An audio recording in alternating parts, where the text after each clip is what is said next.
So, good morning, colleagues. I did not even introduce myself in the previous round. For those who do not know me, I'm Susan Veldsman. I'm the director of the Scholarly Publishing Program. I am very privileged to be the chair of this following session. And when I was preparing, I thought we actually named this session incorrectly. We should have just keep in line with the Plan S1 to say this is the shock session. And I hope that you will be shocked a little bit and that you will understand that there's quite a number of things actually happening in the background. So we have two great speakers in this session. So the one is Dr. Alice Gibson. She's from the Joint Information Systems Committee, shortly known as JISC. So Alice, we are very pleased to have you here this morning. So we know there's a time difference and it must be quite dark still there with you. We do appreciate that you're coming around, and she was very flexible and made us feel very bad, but thank you very much for that. So Alice is a licensing manager at JISC, where she has a responsibility for supporting publishers, particularly smaller ones, in accommodating the new UKRI open access policy. So that is the United Kingdom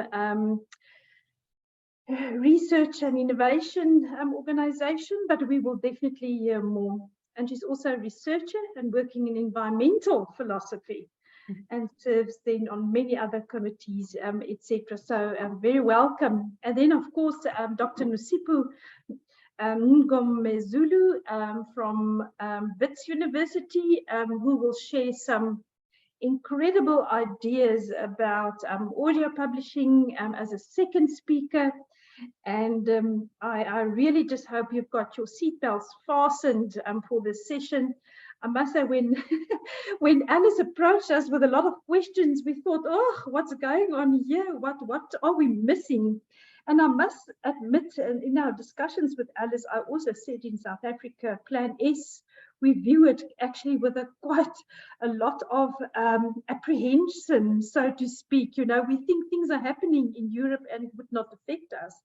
And we thought it was most appropriate that you tell us that we are working in a global world and we cannot exclude ourselves from what's happening out there, no matter what our opinions and our comments are. We have to just join in what's happening globally, and we view ourselves as a global partner and participating, and that's very important, etc. And then for Nosipho, I mean, we were approached a while ago, bouncing off this idea about an audio journal, etc.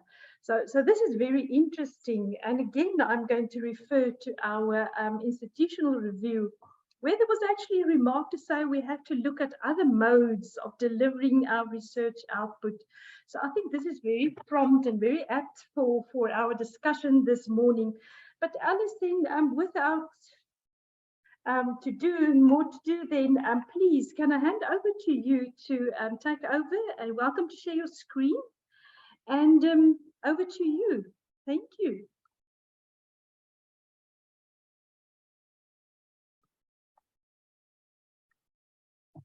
Alice, we can't hear you. Not sure why. I can see you are unmuted. Okay, one moment, sure.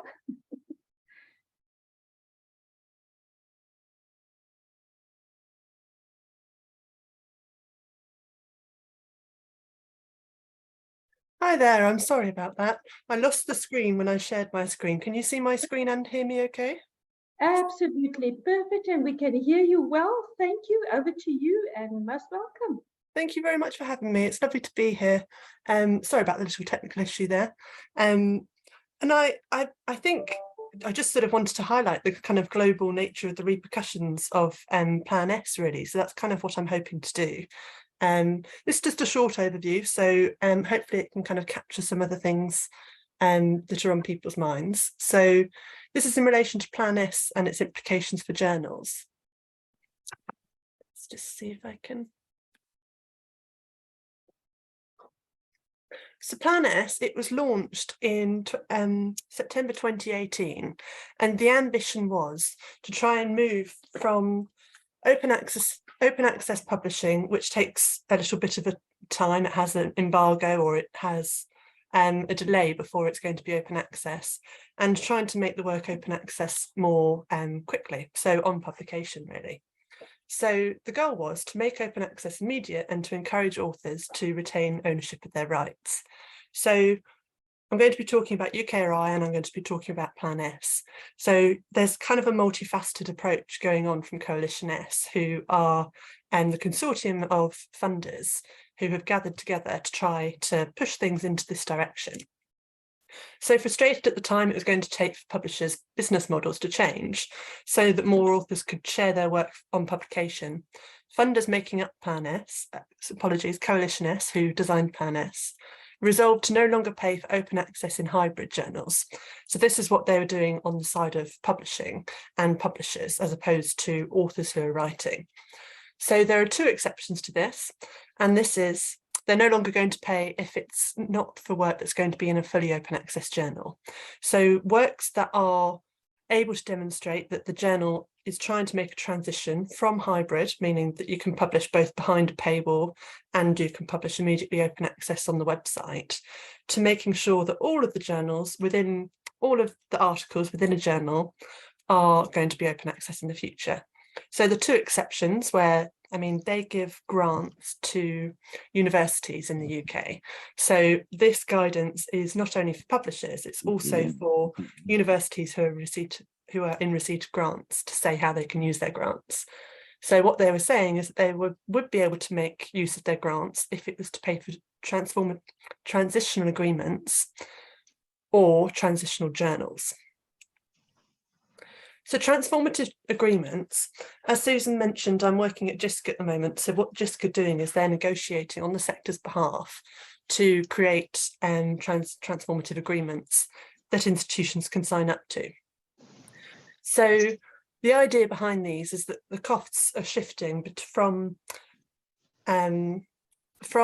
libraries paying for subscription to journals to research institutions paying for open access publishing within the same journals for the same publishers.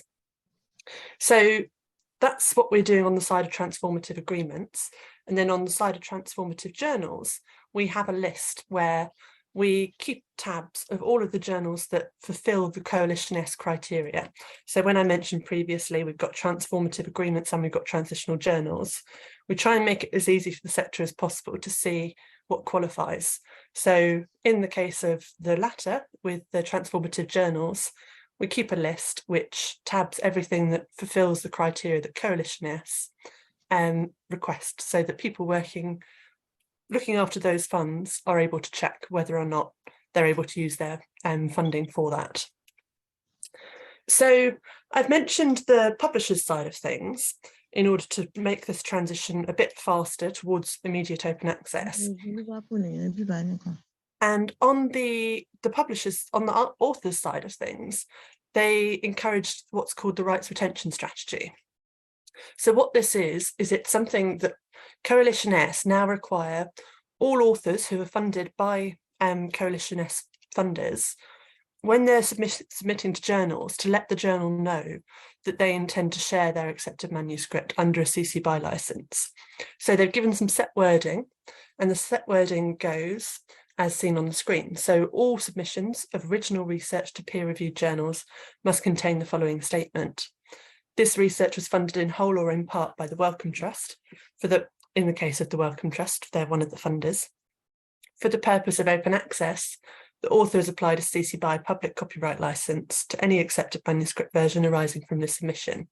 So the idea behind this is that when the author is submitting the manuscript, they're letting the publisher know that they're intending to share the accepted manuscript.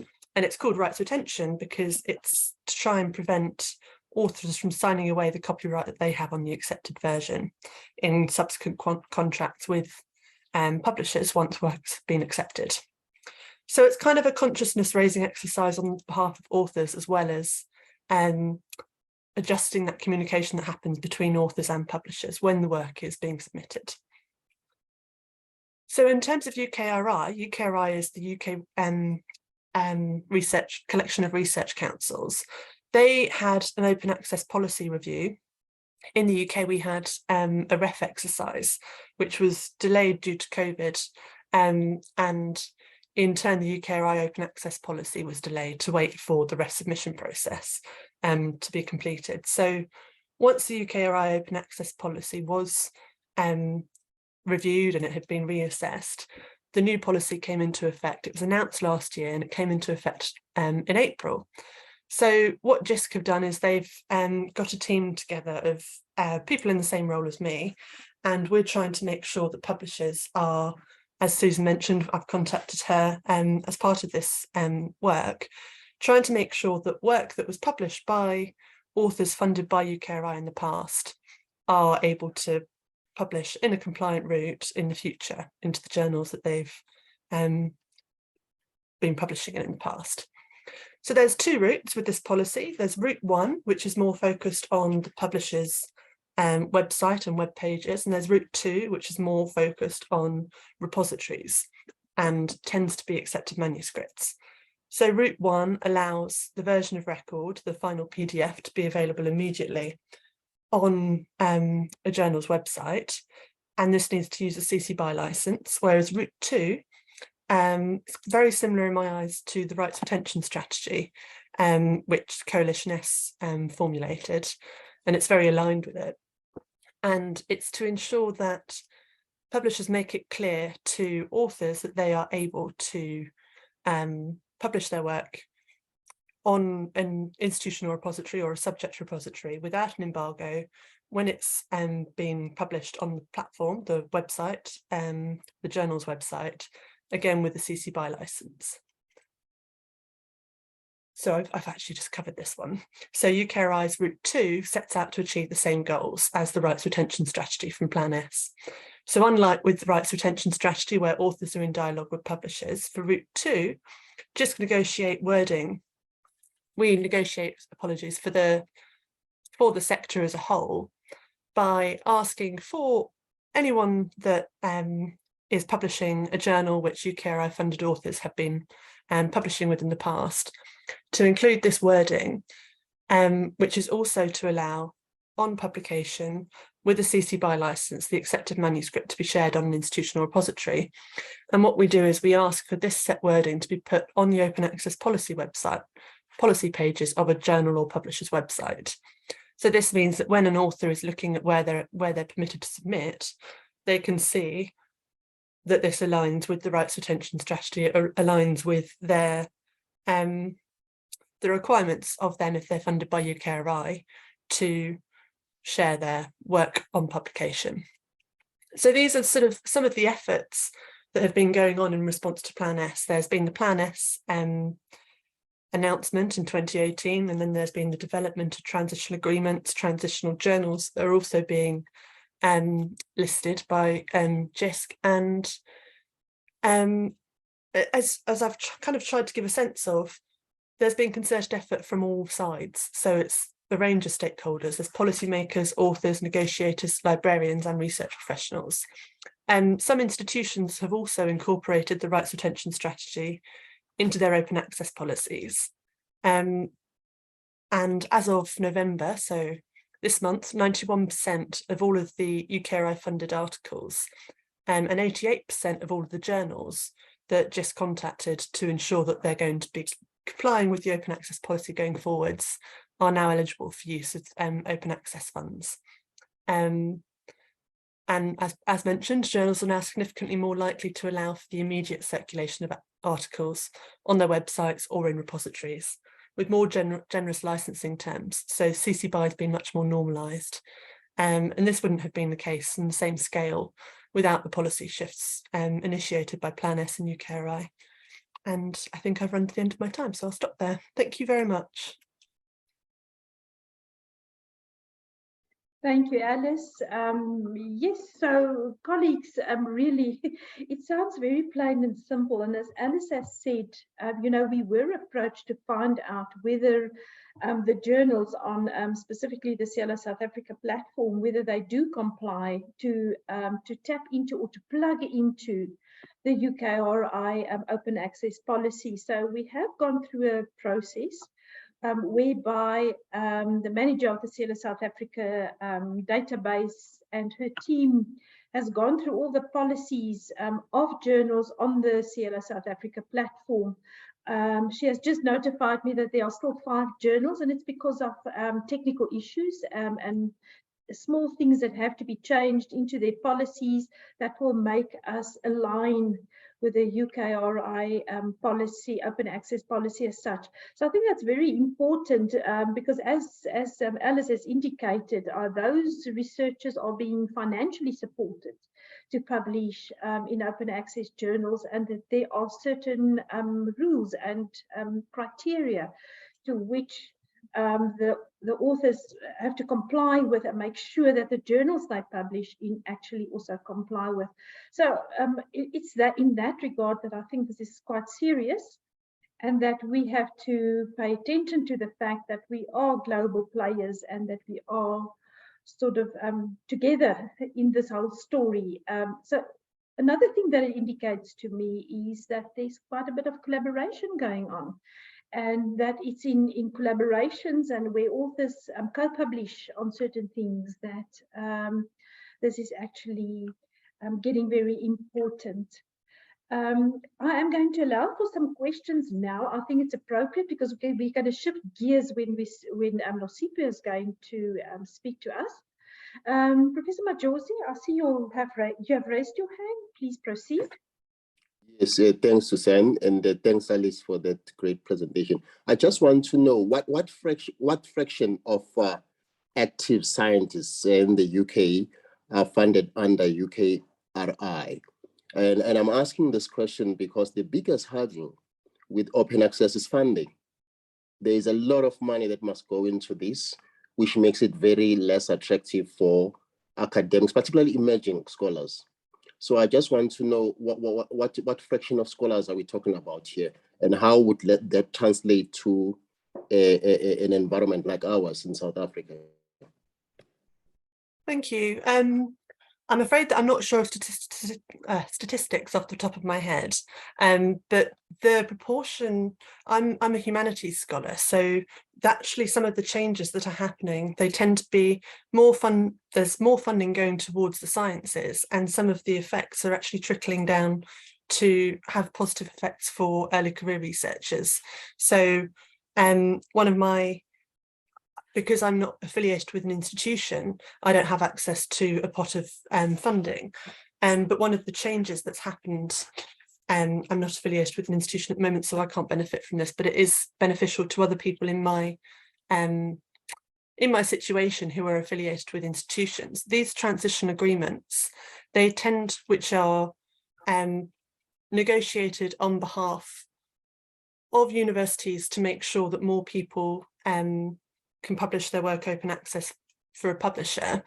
It moves the onus of having funding from the author to the institution. So institutions, they're getting, since UKRI announced their policy, they've also increased the amount of grants that they're giving to institutions.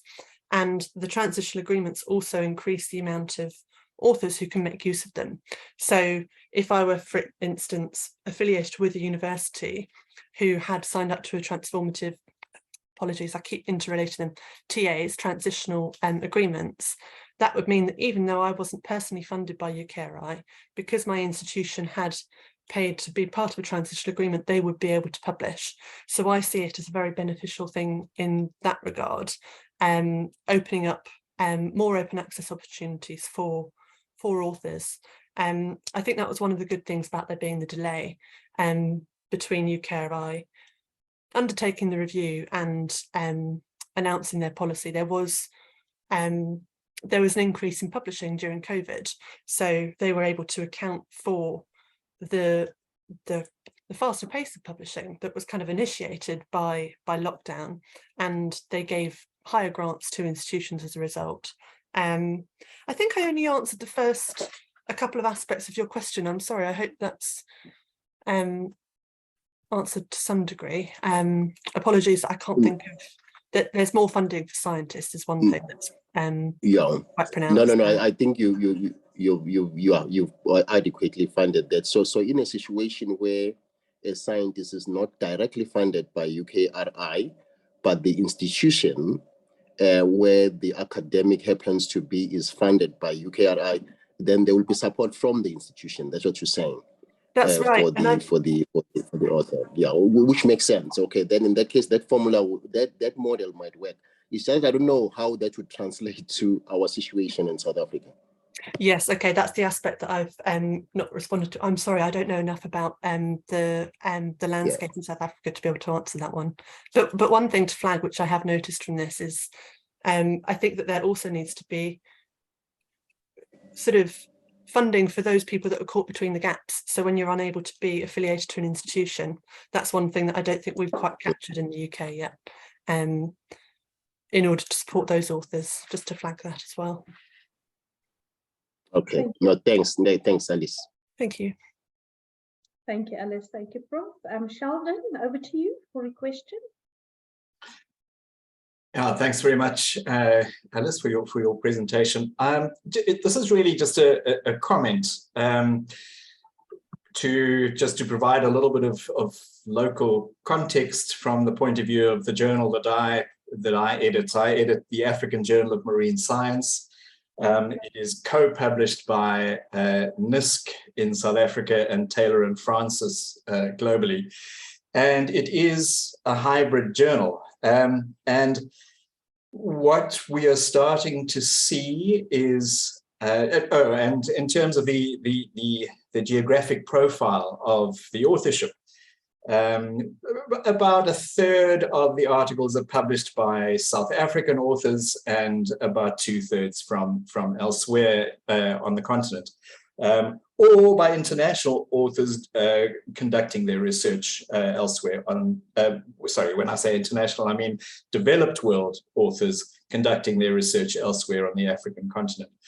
And we are starting to see an increase in the number of authors publishing open access who are either funded through institutions in South Africa or funded through institutions in the developed world. But we are not yet seeing a take-up of the option to publish open access by authors from elsewhere on the African continent. And I strongly suspect that this is because of funding limitations. And I recently, earlier this year, saw an article on the Nature Briefing website, which was it was a news article reporting on some research, which I'm afraid I don't have at hand, so I can't tell you what where the original research was published. But what it showed was that authors from the developing world tend not to publish open access precisely because they don't have access to article processing charge funding. And so in a case such as our journal, where we have authors from a spectrum of countries which have a spectrum of access to funding or not, then it's very helpful to them to have the hybrid option available, depending on whether or not they have access to that funding for their APCs. So what it means is, if we had a similar situation in the South African context, even if the South African funders, and primarily, well, one of the largest funders would be the National Research Foundation, were to start funding South African authors to publish open access, that would still leave our authors from elsewhere on the continent without access to funding to publish open access. So really just a comment from the point of view of our experience. Thank you. Thank you, that's really interesting. And it also brings to mind something that I just want to emphasize a little bit, which I didn't touch on in the presentation. So I've gone back to, hopefully you can see the screen, but the wording that's included at the bottom, oops, which is the wording that we ask people to put on the websites. It used to have a little bit beforehand saying authors that are funded. And the idea now is that we've taken the funded authors part out, and we've tried to negotiate so that all authors, regardless of funding, have the assurance that they're able to. This isn't in terms of article processing charges, and it's not in terms of publishing on the the journal's website, so it doesn't tackle that. But as an intermediate response, when we've been negotiating with journals, because this is a global environment and it affects all research, and we want to make sure, as far as we can, we've not got control of sort of who's got funding where and things. But what I want to just draw out is that by not saying just for funded authors, by saying for all authors, this at least assures all authors' right to be able to share their work without an embargo on an institutional repository. So even if it were to be in a hybrid journal, if the publisher have agreed to these permissions for all authors, then those authors would, even though the work would be behind a paywall, they would still be able to share it. And they'd still have assurance they're able to share it on the repository of their institution. So it doesn't tackle the funding aspects, which I think is really important to address, because we want to make sure that it's a balanced environment. So this is just a kind of stopgap, which I think at least moves in the right direction. But thank you very much. That's really interesting to hear. And I'd be interested to know what the article is as well in due course. Thank you, Alice. Alice, there's in the chat box, there's another question. If you won't mind, please answer that electronically to Ina Smith. I'd really appreciate if you can just watch there and just continue, because I know this is quite a burning question, and accessibility to funds, of course, is another huge problem, not only in South Africa, but particularly in Africa as such. To advance sort of the open access mandate and objectives. Right, so we are going now to change gears a little bit, and I would really like to welcome Dr. Nosipho Nkomazulu here. She holds a PhD in social anthropology from the Rhodes University. Her research focuses on contemporary youth identification practices in South Africa and Mauritius. She has worked as a community development practitioner and is currently a lecturer at the University of Witwatersrand. So please, Nosipho, just blow us away with your ideas and the challenges you might be facing in going forward with your idea, but we are certainly excited and we find it quite a challenging subject to engage with. So over to you, Nosipho. Thank you so much, Susan. I wonder if my screen is sharing. I have multiple windows open. Okay, yes, it is, but if you can just put it on a full slide, full presentation mode, that would be great. Can you see that? It's now on presenter mode. So I think just escape out of that again, or just stop sharing and share again, and I will try and direct you to the button you should click. I know this is always a problem. Yeah, and I've got multiple screens, so I'm just like, wait, I want to make sure that you can't see my talking points. Just share again, and let me try and assist you to get to the right share button. Or, can you see it? Slide button. Just go to your left-hand side up there. There's a little screen there. Just take your cursor and go to the left upper. Sorry, are you speaking about like my actual presentation or presentations? That's Can you see it? Because there is a full slide. Okay, where's your cursor now? Sorry, just go up in the corner, up. It says file home, and then just to home on upper right, there is a full screen little button there. See if you hit that. This one. That's right. Oh my goodness. And I am going to be talking of myself as a digital native, so that's going to be quite hilarious. Oh dear. This is the tricky thing with multiple screens, is that it's hard to actually see if I'm toggling on the right. So there we go. Right. We got this. No, it's still not on a full one, and I think it's because you have a multiple screens open. So maybe, I'm so sorry. But are you able to see? We're able to see. Let's because honestly, the crux of this, oh my goodness, is really So just go back to slide 1. If you can just go from the beginning, and I think it's okay. It seems quite readable on the screen. So I think yes, it is readable. It is readable. Yes. So Okay. let's just proceed, Nosipo. It's okay. Oh There my you go. goodness, this is It's driving me a fine. little bit nuts. I'm going to just try and minimize some of the other icons. Oh my goodness.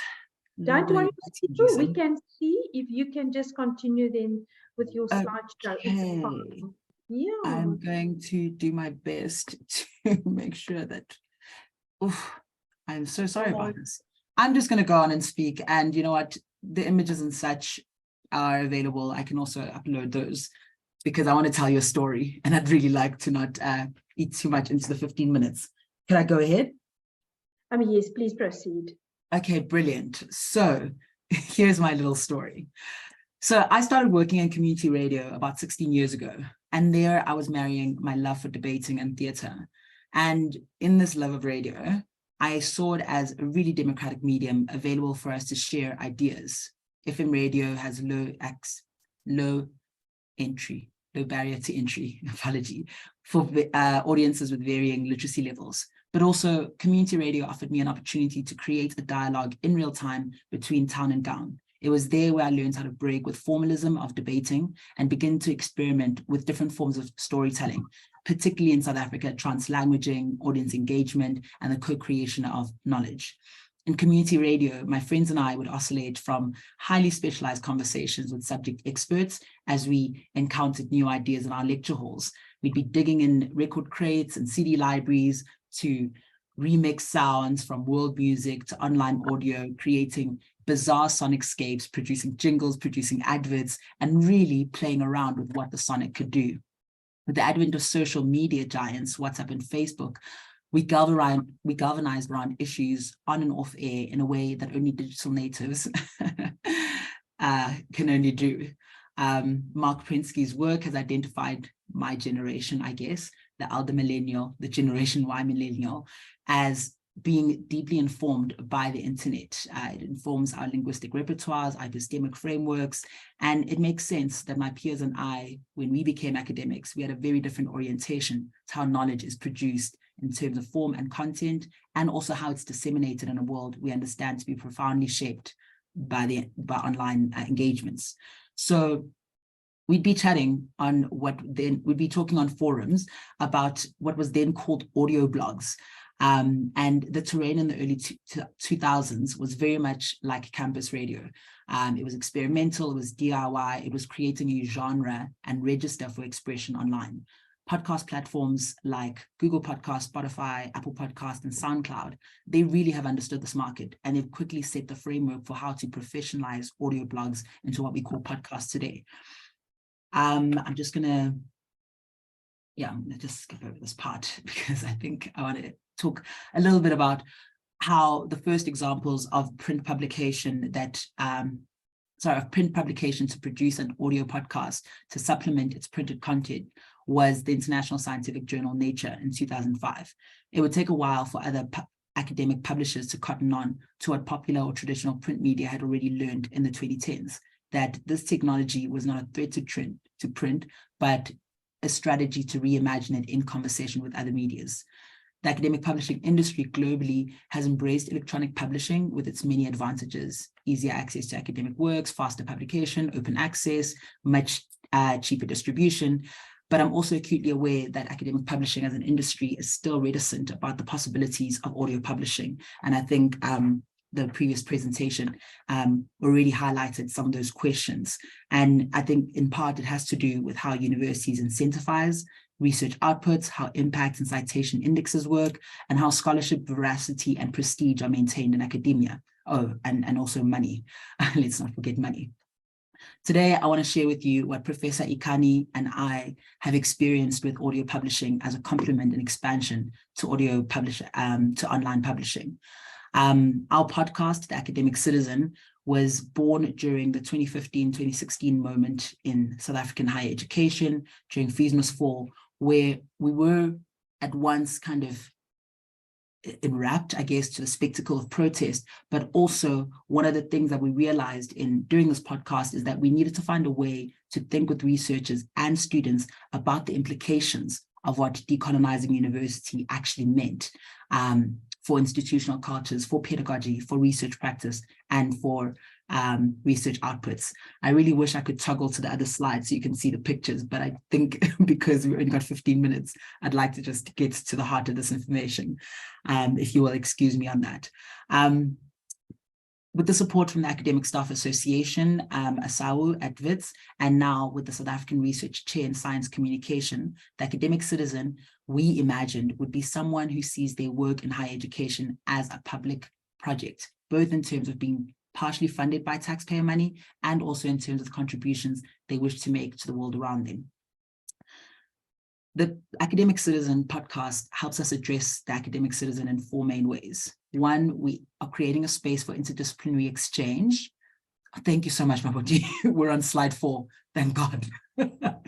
One, for creating a space for interdisciplinary exchange for academic research and educators. The second, for creating best practice examples on how podcast can be used as format for scientists and researchers to engage various publics, including their peers from other disciplines and folks from other disciplines, apologies. We also wanted to help researchers, educators, and scientists tell their stories and tell out their stories in evocative and engaging ways, to listen to and learn from each other's insights and experiences. We wanted to create a space for science in its broader scope in terms of STEAM. Sorry, it's the previous slide. We wanted to create a conversation around STEAM in order to actually think about how can our knowledge that is produced serve a public good, broadly conceived. Next slide. So, sorry, previous. I think you've gone too far. Previous. There we go. That's the one.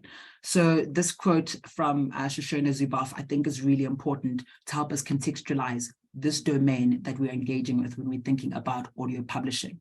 In her work on surveillance capitalism, she really points out that there is a huge disconnect between those who see their research or information dissemination as a public good and the people who actually run these podcast platforms, these big tech companies. And I think her work is really important in alerting us to the ways in which these folks are exercising control over what is increasingly universal means of social connection and access to information. So we're watching in real time what's happening in Twitter and how this crisis, because of change of ownership, is jeopardizing millions of users' access to credible sources of news information. Big disclaimer, we also understand that there's also lots of not credible information on these platforms. But I think what is important to note is that now more than ever, we need to take seriously how online hosting platforms are shaping how audio publishing operates now and might operate in future, including academic publishing. We need to attend at once to the public good of access and also ensuring that we actually are credible sources of information. Next slide, please. So in the image, you'll see kind of the relationship or how, yay to freedom of speech. You can see in the image here how kind of what we've called traditional academic publishing operates, and in the bottom, a small image that demonstrates how podcasts are distributed and eventually published. When the pandemic hit, many of us teaching were forced into kind of hybrid or remote learning situations, and it provided an opportunity for many academics to experiment for the first time with digital learning tools and introducing many to audio lecture recording, text summaries, and even pre-recorded conference presentations.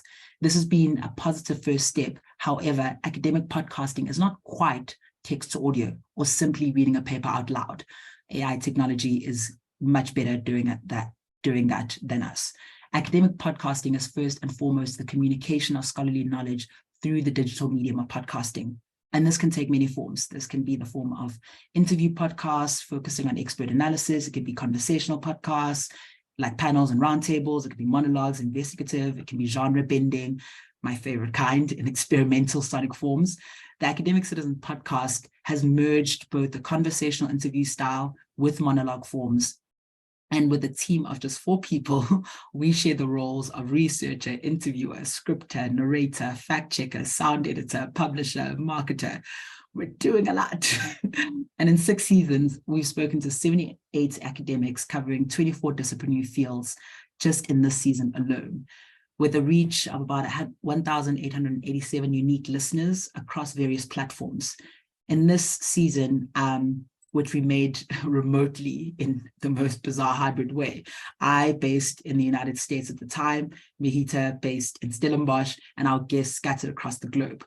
In season 6, we really pushed ourselves to think carefully about how we can promote cross-disciplinary dialogue on shared research interests, paying particular attention to the existential threat of a climate crisis, decolonization of science, scholar activism, all founded on researchers' current engagement with these topics in their research practice. In the world of scholarly publishing, social media may not always be the best place for us to find our audience, but we found that sharing our podcast on association listservs, newsletters, conferences, institutional press releases have been an effective way of getting the word out about this project. We're still very curious about how our segment Read the Room impacts citation of articles discussed on the show. Next slide, please. Oh, no. What has happened? No. Now where are my notes? I feel like my screen has been usurped. Now I feel my screen has been usurped. Okay, so, wow, this is time crunch in 15 minutes. There's so much to say. I mean, this is already happening, and Reuters has already done several surveys around their Reuters digital news report that was published in 2020, was particularly interested in surveying podcast reach in urban areas in different African countries, and recognizing that the largest portion of listeners are folks under the age of 35. And this corresponds with the information we really have in terms of digital natives and the significance of the African youth bulge, which I won't really get into at this moment. But I think what is important to note about the African youth bulge is that we are going to be dealing increasingly in our university, not with the massification of higher education, but also we need to rethink how this new generation might have research disseminated in various alternative forms. We're seeing that in the global north that many publishers and universities are embracing podcasts, yet we're seeing that despite the Reuters survey demonstrating that South Africa, Nigeria, Kenya, Ghana, Cameroon, and Cote d'Ivoire have the largest podcast listenership on the continent, African universities have been slow to catch up to what Spotify and Apple Podcasts have already identified as a consumer market. What we're seeing right now is Spotify has just funded 4 influencers over 1.8 million rand to produce podcasts, which is wonderful for the medium, but we're not seeing that kind of investment in terms of academic podcasting. When I was in Michigan, I got to spend some time at the Shapiro Design Lab. And one of the things that I really saw that was innovative is that there's a real creative energy generated by close synergy between curriculum, research objectives, alongside experimental audio and visual forms. What I saw there were the creative ways of engaging audio citation, so things like the explanatory comma, sound clips, show notes, how to work with postscript elaboration, how to work with B-sides. All of those exciting scripting and editing practices are really pushing what academic podcasting can actually be. American students are already working on audio dissertations, and there was one published by Dr. Anna Williams this year called My Gothic Dissertation Podcast, which I highly recommend you check out. It's available on all major podcast platforms. And there she's challenging and expanding she's challenging and expanding what it means to produce knowledge in the 21st century. And I'm eagerly following her trajectory on how she'll be approaching publishing from her research. I think this is my time. Is this my time? Do I still have time? Yes, Nosipho, I just see all the sort of comments in the chat box. Please read them, and I would allow perhaps some people to ask some questions, because I think just judging by the comments we have received in the chat box, I think this really intrigues people, and they're really interested from you to sort of know the future. I think what I'm going to allow you is just really 2 minutes just to tell us, you know, the basis that you've talked about now. How do you see it actually translates, you know, to an audio journal? Just 2 minutes, just in conclusion, just tell us what do you see in the future? You're looking in my magic mirror, my magic future telling forecast. It's hard to tell, actually. I think because it's still an emerging idea of what is it to actually think about an audio journal is still something that we haven't quite figured out yet. What we have been playing around with is hybrid forms of kind of introducing, like we see in Nature, like we see in the what is that brilliant journal? Yeah, it is the British Columbian Quarterly, where they are accepting scholarly podcast submissions into their peer-reviewed journal. And often what we're seeing there is that it's accompanied by an abstract, a bibliography, maybe some notes, and then often it's a conversation with scholars about the particular article that exists in a traditional kind of format. But I think we're yet to really push the idea of what it is to engage with the sonic. And I mean, if we had a little more time, I think there's some significant implications around accessibility, both in terms of linguistic access, but also thinking about how this has implications for folks who might have hearing impairments, or even folks who might have sight impairments.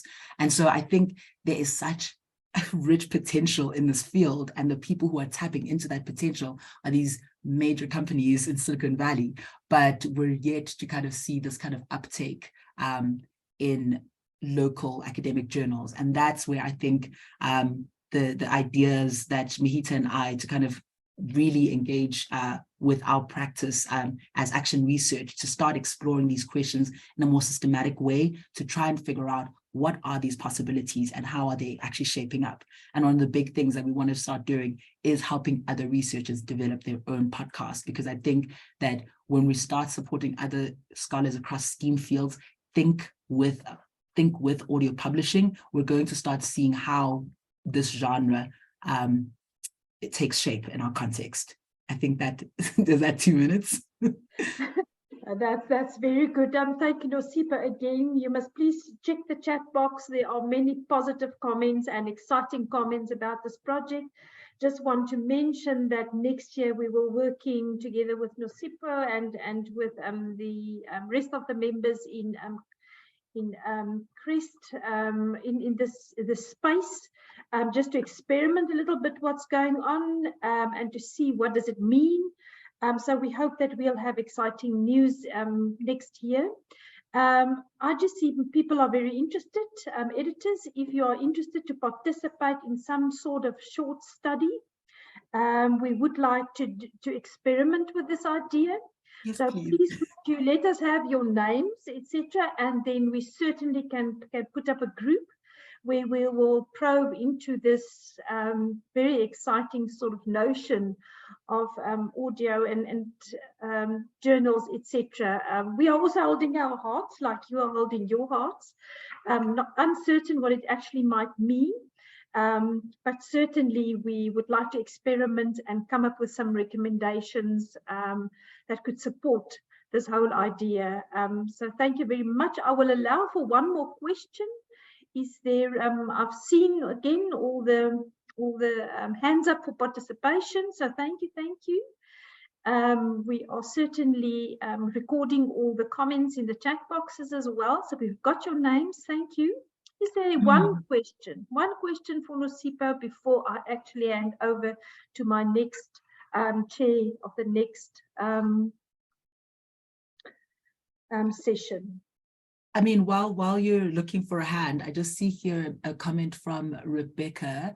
I can't see your last name there.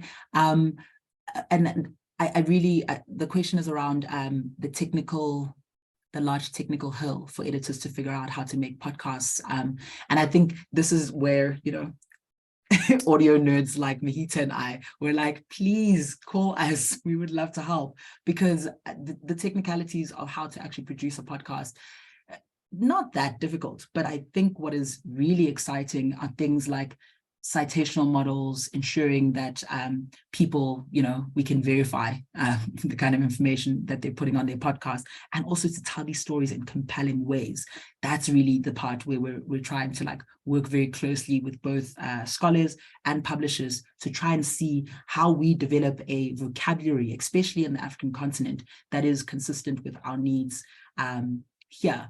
My my Gothic dissertation is so clunky because it's this huge text that is accompanied by embedded audio. So when you kind of encounter it on the website, it's actually really difficult to actually engage with. But when you engage with it on Spotify without the attendant academic notes and referencing conventions, it's a dream. You just, I was listening to it jogging on my treadmill, and I was like, oh, this is actually revolutionary.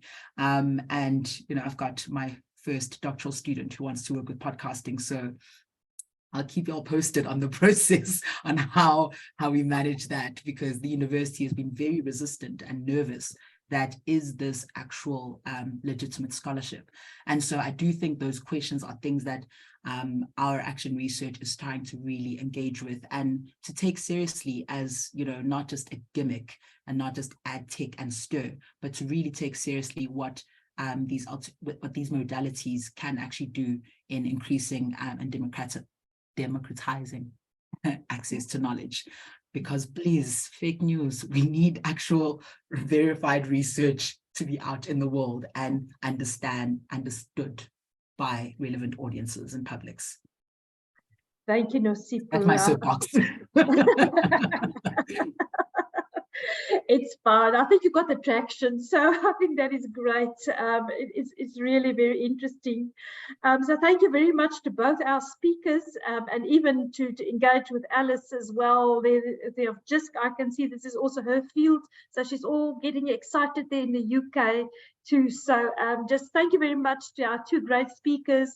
Sort of enlightening and starting off this whole conference for the 2 days. This is very interesting. Thank you for opening up our minds to other things and the changing world. This is great. Thank you to both of you.